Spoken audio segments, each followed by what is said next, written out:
now, here's Act 1 of The Old Ones Are Hard to Kill. It begins with a stethoscope, a blood pressure reading, an electrocardiogram, and an altogether satisfying report on the health of Mrs. Ada Canby. Well, can't see a thing to complain about, Ada. That little congestion you had last time is all cleared up.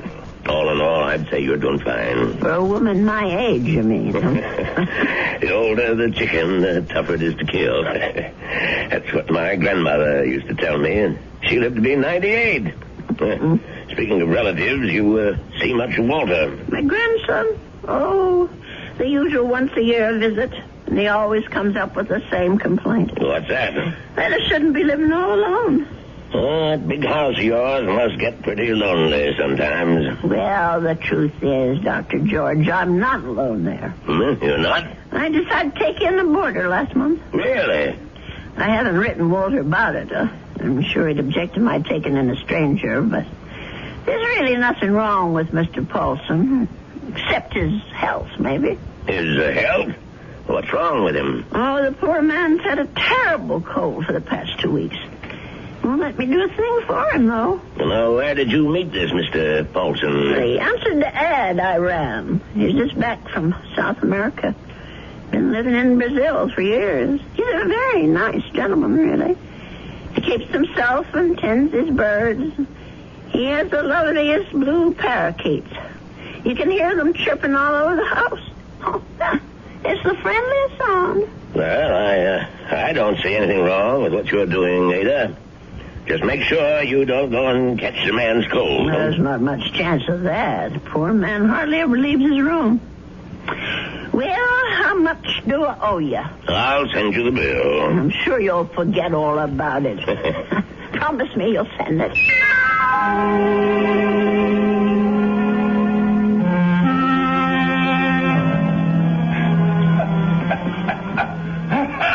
Oh, dear. Mr. Paulson? Are you all right? Yes, Mrs. Canby. I'm all right. That cough sounds worse than ever to me. Why don't you let me fix you a little hot milk and honey? No, thank you, Mrs. Canby. Thanks very much. I'm going to try to get some sleep. Well, all right, if you say so. I guess it's time I was in bed myself.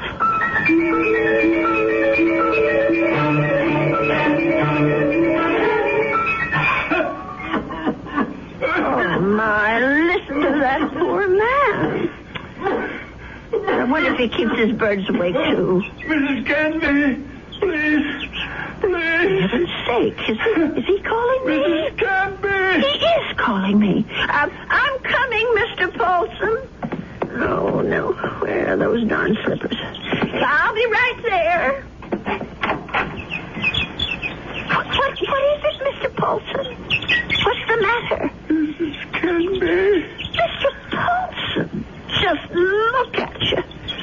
Why didn't you tell me you were so sick? I would have called a doctor. No, too late now. Too late. I know a very good doctor. I saw him only this afternoon. I'll go and call him right now. No, please, listen to me. Well, I've got to get help for you, Mr. Paulson. I'm dying. Confession. Well, do you want a priest? Is that what you want? Richardson murdered 10 years ago. What? Murder. I did it. I killed him for money. I was paid. Did you hear me? Oh, Lord. Mr. Paulson, do you know what you're saying? Do you understand me? Lindell is innocent. I killed Richardson, not Lindell. Well, let me get help.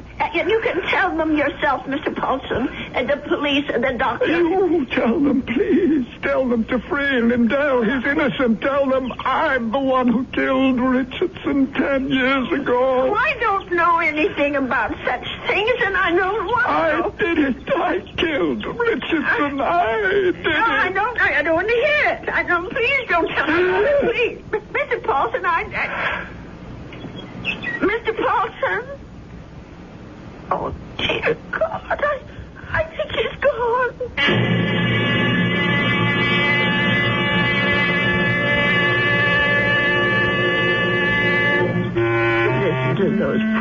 birdies. I suppose they miss poor Mr. Paulson.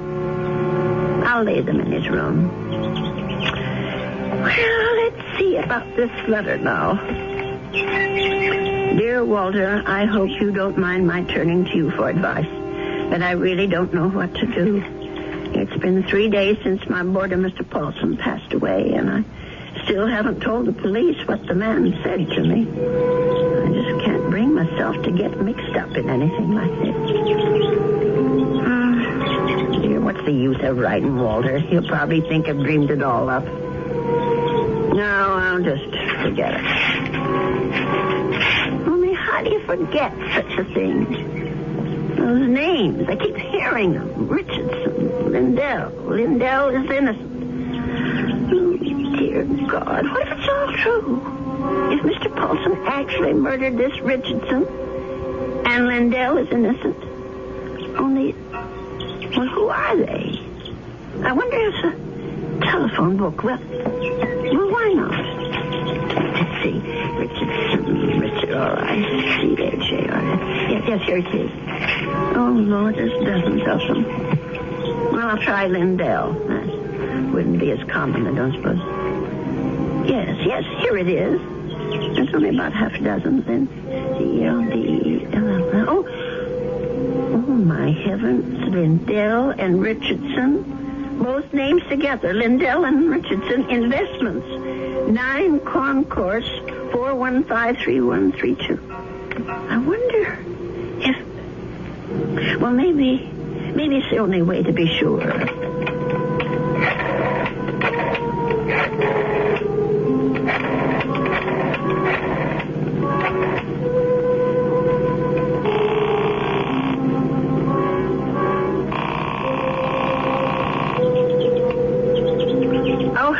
Hello?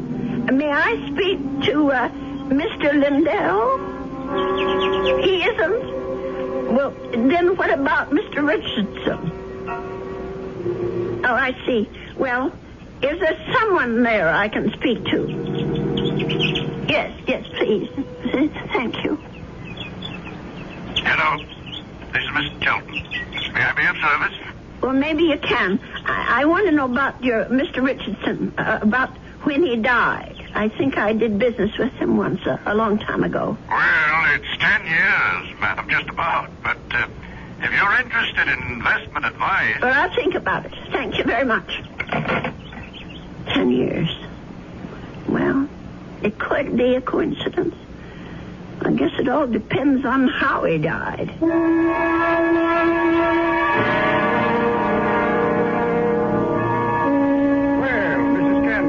Come in. Have a seat. Thank you. Well, now, how can we be of help to you? Well, I didn't come here to get help, Mr. Shelton. I came to help you, as a matter of fact. Or rather, somebody you know. Who would that be? Mr. John Lindell, the man who was supposed to have murdered Mr. Richardson. I'm afraid I'm not following you. Well, it took me all week to find out what happened to those two men, and finally I found the story in the old newspaper room down at the library about Mr. Lindell being indicted for killing his partner. But I'm sure you know the whole story a lot better than I do. Well, of course I know the story, but that was quite a long time ago, Mrs. Canby. 10 years doesn't seem so long when you're my age. Anyway, the point is that I can help your Mr. Lindell, only I can't do it alone. Did you know John Lindell? No, I didn't. Nor Mr. Richardson, for that matter. The man I knew was named Paulson. Who? I rented a room to Mr. Paulson, and he died about 8 days ago of pneumonia. I was there when it happened. Well, that's unfortunate, but... Before he died, Mr. Paulson told me something about Mr. Richardson's murder. He said Mr. Lindell hadn't been responsible, that he, Mr. Paulson, had committed it. For money. Oh, Mrs. Canby, listen to me. It was this man Lindell that bothered him. The fact that he was in prison for something he didn't do. I thought I should tell you this, Mr. Shelton, because you knew both of these gentlemen. It said so in the newspaper. Mrs. Canby, my dear woman. What?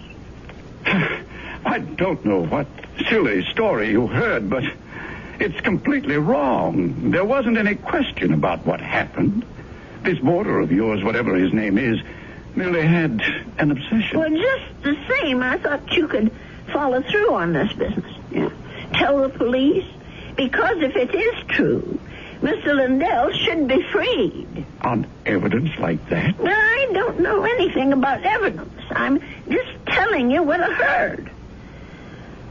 Well, never mind. I suppose I should have told the police myself. Oh, wait, Mrs. Canby. Let me put your mind at rest. John Lindell is no longer in prison. He isn't? He's dead, Mrs. Canby. He's been dead for the last 3 years. Oh. He wasn't a young man when all this happened, when he accused his partner, Fred Richardson, of defrauding him and shot him dead. He died? In prison?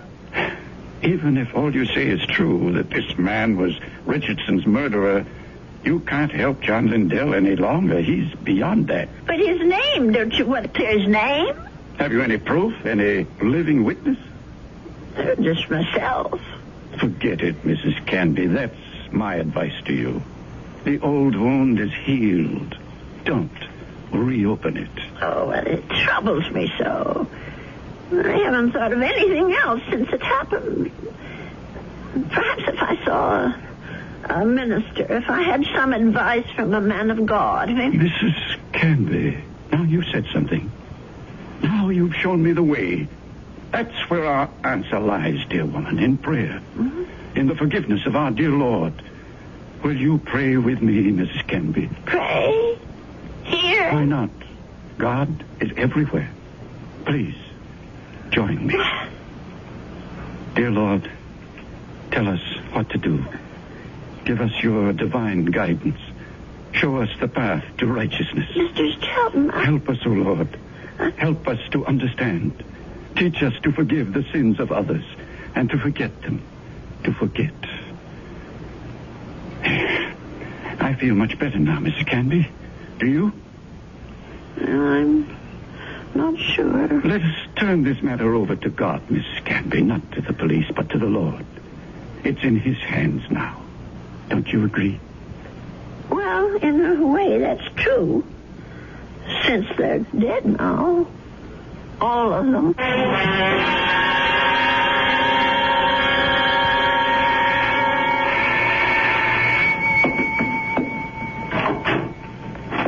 Yes? Mrs. Canby? Yes? My name's Stuart Winfield, Mrs. Canby. Mm-hmm. I understand you have a room for rent? Yes, I do. Well, I'm new in town. I just arrived from Philadelphia. I've been staying at a hotel, but I'd like something homier. Well, the room I have is $35 a week. I can't offer you any meals, but you can use the kitchen all you want. Well, that sounds good to me. Would you like to see the room? Yes, ma'am, I sure would. Well, come on in then. Thank you. By the way, how did you know I had a room for rent?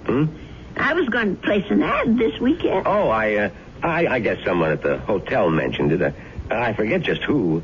Say, this is a real fine old house, Mrs. Canby. Mm-hmm. I can see that I'm going to like this place. Just fine.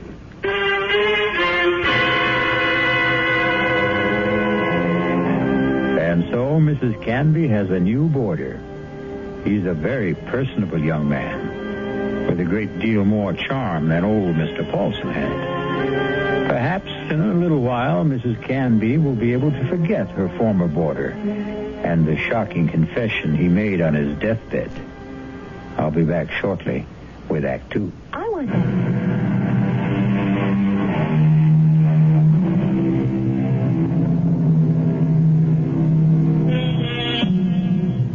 Winfield took no time at all to make himself at home in Ada Canby's big old house. He loved everything about his room. The fine old four-poster bed, the crazy quilt that Ada herself had sewn up 40 years ago, the lace curtains on the window. He even loved Mr. Paulson's blue parakeets. But what he really seemed to like best was Mrs. Canby herself. Just take me 2 minutes to get these clean sheets. on the bed, Mr. Here, let me give you a hand. No, I can manage. I've been making this bed for almost 50 years. 50?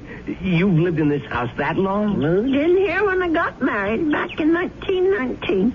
My husband David bought it for us. Our only son Ralph was born in it. And you've lost them both? Yes, they're both dead, but I haven't lost them. Oh, yes, I understand, Mrs. Canby. I guess I feel that way about my mom. Your mother's dead? Yes, she died when I was 2. Oh. Listen, Mr. Winfield, are you sure you want these birds in your room? I could take them to the parlor if you want. No, I think they're great. I think everything's great about this house. But there is something you can do for me. What's that? Would you mind not calling me Mr. Winfield? Oh? That's what they call my father. My name's Stuart. Well, all right, Stuart.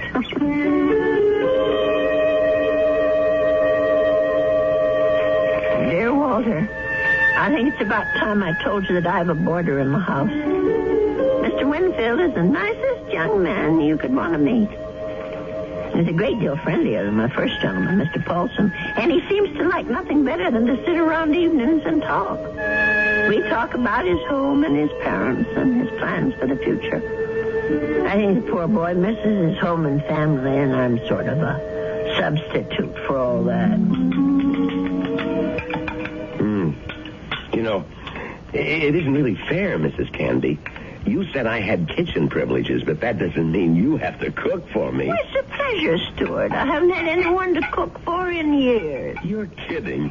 You mean to say you cook this good without practice? Oh, you're just being nice. I'm sure that stew is just plain ordinary. It's terrific, no kidding. It tastes like, well, it tastes like home, if you know what I mean. It depends on whose home you mean. Well, my mom cooks stews like this. That's what I meant. Your mom? Well, but she died when you were only 2. Oh, well, I guess I didn't mean my mom exactly. I was thinking of my Aunt Martha. I mean, she's the one who sort of took over the cooking and stuff after my mother died. And my father's sister, you know? I see. Well, that was lucky that you had someone to take her place. Yeah, that's right. Excuse me. My, Stuart, you're not coming down with anything, are you? No, I'm fine. Just a little case of the sniffles. Listen, if your room isn't warm enough, I have an extra book. No, the room's just fine. Don't worry about it. Oh, you be sure now. I know I felt a little guilty about poor Mr. Paulson when he got sick. Maybe I didn't take good enough care of him. Paulson? Mm-hmm. Was that your former boarder, the bird lover? Yes, that was his name, the poor man. Tell me about him. Well, I don't really know that much about him. He lived here less than 2 months. Well, what sort of a guy was he? Well, very quiet. He kept to himself. Did you say he was from South America? I don't remember if I did or not. Well, you must have said it. Yes, of course. He was American, but he'd been living in Brazil. I don't know why exactly. Although, come to think of it, maybe I do. What do you mean? Well, it just occurred to me that Brazil might be just the place for someone who came into a lot of money and wanted to leave the country. I don't understand this. Oh, my. I really think you are getting a cold, Stuart. I'm getting that blanket out this minute. Now, wait, Mrs. Canby. I'd rather hear about... Never mind. I don't want to take any chances. I'll be right back. Yes, Mrs. Canby. Don't take any chances.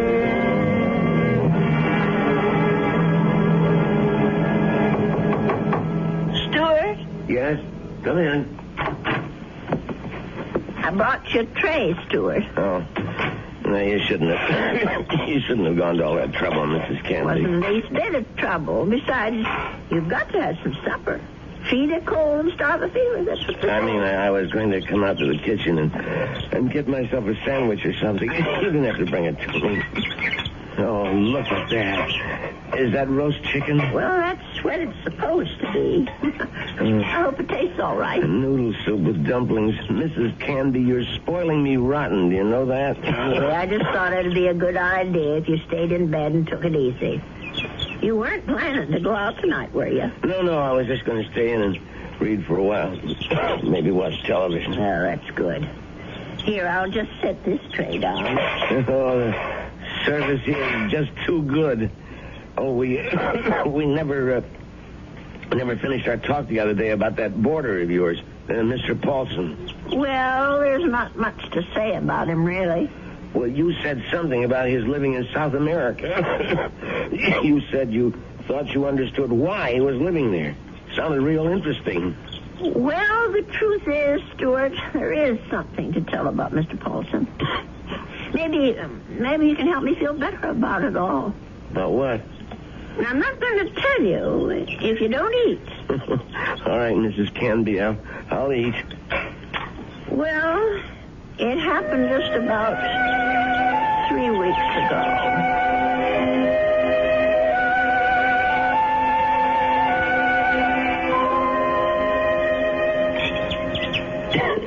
You know something, Mrs. Candy? That's about the best roast chicken I've had in years. I'm sure I spoiled your appetite with all my chatter. No, that was a really interesting story. But what do you think of it all, Stuart?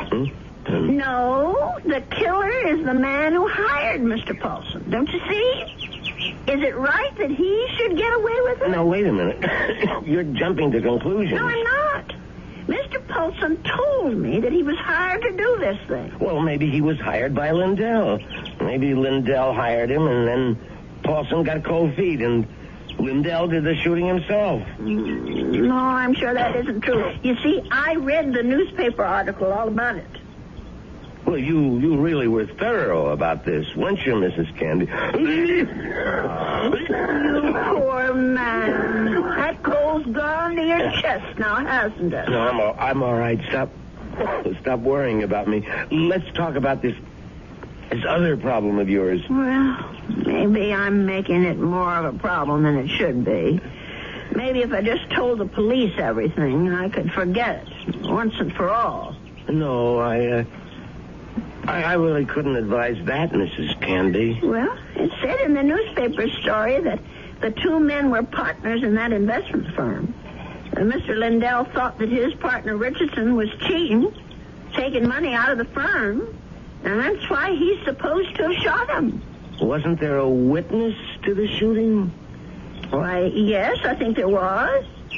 Come to think of it, it was Mr. Shelton. That's right.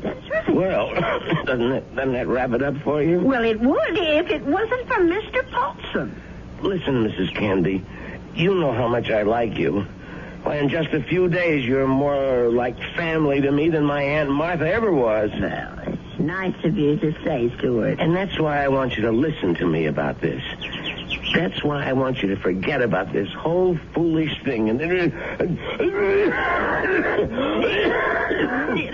to you. You sound awful, Stuart. Just terrible. No, I'm all right. No, you're not all right. I'm going to get you some cough medicine right this minute.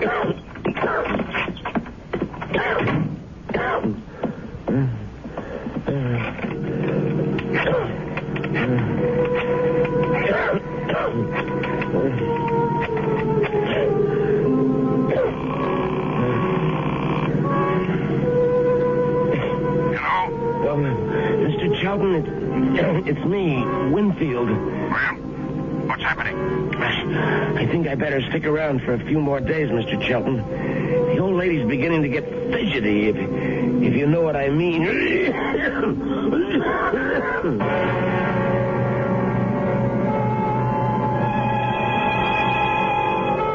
Well, something tells me that Stuart Winfield isn't such a nice young man after all. Could it be that he wasn't telling Mrs. Canby the truth about his dear mother and his Aunt Martha? Could he have not told her the truth about his plans for the future?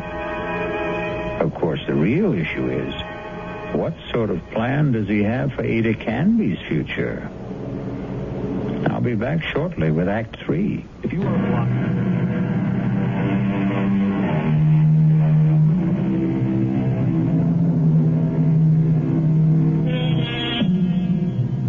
Mrs. Canby. She isn't sleeping well tonight. But of course, Mrs. Canby has good reasons for insomnia. Her thoughts are whirling. Her boarder Stuart was right. She doesn't want the bother of going to the police. And she firmly believes in the old adage, if you don't trouble trouble, trouble won't trouble you. But still... Oh, my. I'm just never going to get to sleep tonight. Poor Stuart. He's still coughing. I'm sure that room is just too drafty. I never should have let any boarders in until I got the windows fixed. Oh, dear. That poor boy. I'll never forget the terrible night Mr. Paulson was coughing so badly. Huh? And the way he looked, all gray and shrunken. If only I knew he was so sick. No. If only he'd never even come to this house. Mrs. Canby, I killed Richardson. I did it. Do I ever forget the sound of that man's voice? Lindell is innocent. Lindell is innocent. That poor man. All the years he spent in jail for something he didn't do. Let sleeping dogs lie, Mrs. Canby. My Aunt Martha always said, let sleeping dogs lie. Oh, if only I could get some sleep. Let us turn this matter over to God, Mrs. Canby. Not to the police. Not to the police. Not to the police. What a strange man he is, Mr. Shelton. The way he talked about God, praying at his desk. Of course, God is everywhere, but his desk. I killed Richardson. I murdered him for money. I was paid. Paid. Someone had to pay him. Mr. Paulson wasn't the only guilty one. Someone else was, too. Forget. Oh, dear Lord. Mr. Shelton. Shelton, what did that newspaper article say? The chief witness against Mr. Lindell was Arnold Shelton. But how could he be a witness to something that never happened? How could he be? I'll have to tell someone. I'll have to talk to someone. Yes, I'll tell Stuart about it. In the morning.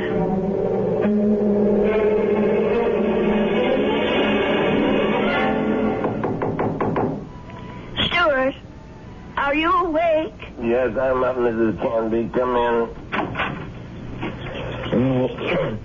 Oh, no. Now, don't tell me I'm getting breakfast in bed, too. Well, I know you had a terrible night last night, Stuart. You were coughing much worse than ever. I guess that medicine wasn't very good. Sorry I kept you awake, Mrs. Canby. No, that wasn't your fault. No. Something else kept me up. What was that? Oh, my mind, I guess. Maybe I should say my conscience. Oh, that sounds serious. But it is something serious, Stuart. Well, I might have let a man get away with murder. No, it's even worse than that. He did something worse than murder. You're talking about Paulson again. No, I'm talking about the man who hired Mr. Paulson. He didn't just have that man Richardson shot. He let an innocent person go to jail and die there. Now, that's like committing 2 murders, if you ask me. I have to tell you something that occurred to me last night. Sure, go ahead. Well, it's about Mr. Shelton. Mr. Arnold Shelton. Yeah? Go on. I'm listening. Stuart, I wonder if maybe the reason Mr. Shelton was so upset with me, the reason he didn't want me to go to the police, was because he was afraid. Explain what you mean. Well, what I mean is maybe Mr. Shelton had good reason besides the one he told me. He was working for both Mr. Richardson and Mr. Lindell at the time of the murder. Well, so what? Well, he was also the chief witness at the trial. A witness for the prosecution. But he saw the shooting, didn't he? But that's just the point. saw Mr. Lindell shoot Mr. Richardson. Well, that's not what you told me last time. I mean that he was an eyewitness. No, that's right. He didn't actually see the shooting. He was miles away when it happened. I don't quite remember the details. There was something about a phone call, maybe? Yes, that's what it was. He claimed that Mr. Richardson was talking to him on the phone when Mr. Lindell showed up at his apartment. He said that Richardson cried out something about Lindell having a gun. And then he heard the shot. But how could that have happened if the gun was fired by Mr. Paulson? If, Mrs. Canby, that's the big little word, isn't it? If. But don't you see what I'm saying, Stuart? Arnold Sheldon had the most to gain. Gain? From what? From both these men leaving the firm. That'll leave the whole thing to him. All those customers, all the investments he handles, all the commissions, or whatever they call it. Are you accusing this guy Shelton of being the killer? Yes. It's the only answer, Stuart. Well, look, if that was the case, the police would have figured it out. But they didn't. There was nothing in the stories I read that pointed any suspicion at Mr. Shelton. I don't suppose it even occurred to them. And now, the company is all his. You don't call that evidence, do you? Well, then why didn't he let me go to the police? Why did he try so hard to talk me out of it? That man was praying to it. He was taking the name of the Lord. Oh, I'm sorry, Stuart. I'm so sorry. I won't bother you anymore. I know what I have to do anyway. Mrs. Candy. I won't be gone long, Stuart. No, wait. But the minute I get back, I'm going to call Dr. George and ask him to come over. You're sick. Never mind the doctor. You're calling the police. No, I won't call them. You're right. I don't want them tracking mud in my parlor. I'm going down to the station house and talk to them. I'll get dressed now and go straight there. Please think about what you're doing. I'll tell them what I know, and they can do the rest. Now, you try to eat something, Stuart. Please. Mrs. Candy.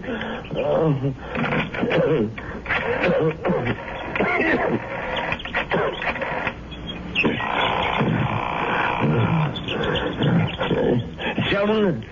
What is this, Winfield? I told you not to call me at the office. It's an emergency. You sound terrible. What's the matter with you? I'm sick.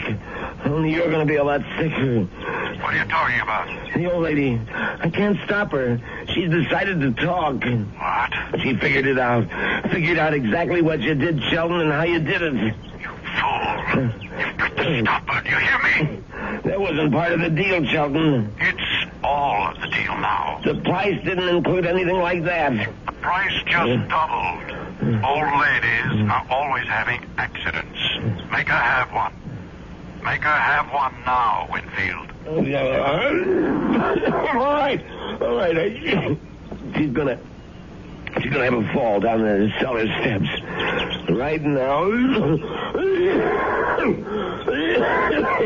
I gotta get my robe on and my slippers. I gotta hurry.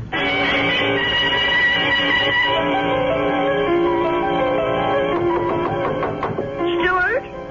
Is that you? Open up, Mrs. Canby. Stuart Winfield, what are you doing out of bed? Now, you go right back there this second. I gotta talk to you, Mrs. Canby, before you go to the police. Just listen to you. You're all winded. You can hardly talk, Stuart. Now, go back to bed before you catch pneumonia, too. Now, don't go, Mrs. Canby. It would be better if you never went to the police. Better for you. Better for me. For you? I don't understand. Well, then I wouldn't have to hurt you, Mrs. Canby. That's what I mean. I wouldn't have to do anything bad to you. Stuart, what in the world are you talking about? Come on, old lady. Stuart! You're smart, all right. You really think things through. So now think a little harder. You knew? Stuart, you knew about Mr. That's right. That's how you knew my room was so rent, because Mr. Shelton told you. Now you're getting there, Mrs. Canby. That's why you rented it. That's why. You were sent here. Just to watch you, Mrs. Canby. Just to see that you stayed sensible.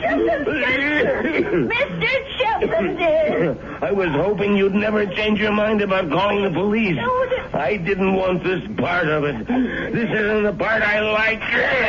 Let me go. Just relax, Mrs. Canby. Just take it easy. Please, Why, you're as light as a feather, Mrs. Canby. Just like my Aunt Martha would have been if I had an Aunt Martha. Please, let me down. Please. We've got a date now, Mrs. Canby. Let me go. Don't put up such a fight, Mrs. Canby. I'm sick, remember? Just shut your eyes. Please, shut your eyes and don't look down. Oh, God. Those stairs. Just shut your eyes. They'll all be over.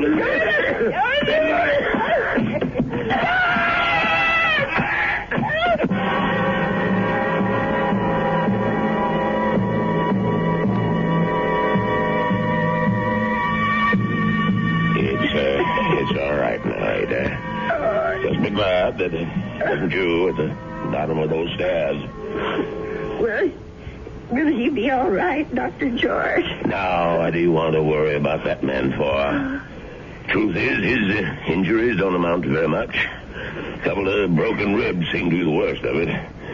But he'll be a patient for some time before they can put him in prison where he belongs. Him and his friend. What was that man's name again? You mean Mr. Charlton? Have they arrested him? Yeah. That's what the police detective said. I don't understand. Stewart's injuries aren't serious. It's not the fall that made Winfield so sick. His case was diagnosed as simple pneumonia at first. And then I remembered about your first boarder. Nelson, was it? No, Paulson. Yes, Paulson. But he had pneumonia, too. He died of it. Oh, is pneumonia contagious? Yes, it is, but this disease was even more contagious.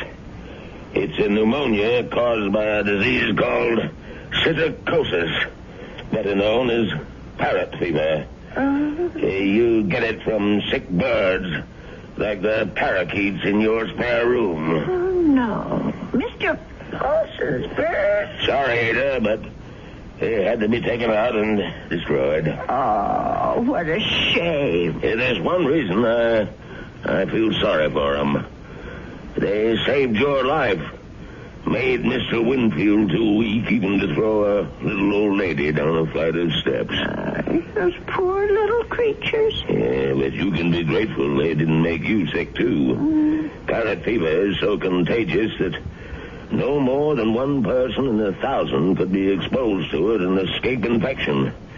It was pretty darn close to a miracle, Ada. We're hard to kill, Doctor. Remember? The old ones are hard to kill.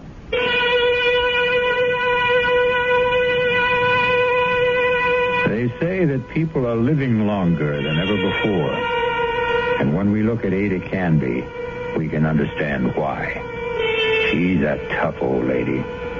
So tough she could withstand the threats of man, beasts, and bird. So let that be a warning to all those who think that our senior citizens are easy prey for crime. Watch out.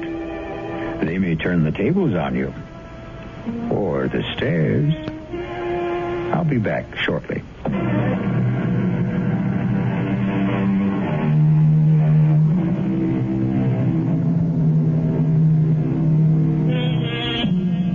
We have one final comment for you on behalf of Ada Canby and old people everywhere. There's a saying, there's no fool like an old fool. But it's also true that there's no wisdom and strength like old wisdom and strength. There. Does that make you feel better about your next birthday? Our cast included Agnes Moorehead, Leon Janney, and Roger DeKoven. The entire production was under the direction of Himan Brown. This is E.G. Marshall inviting you to return to our Mystery Theater for another adventure in the macabre. Until next time, pleasant dreams.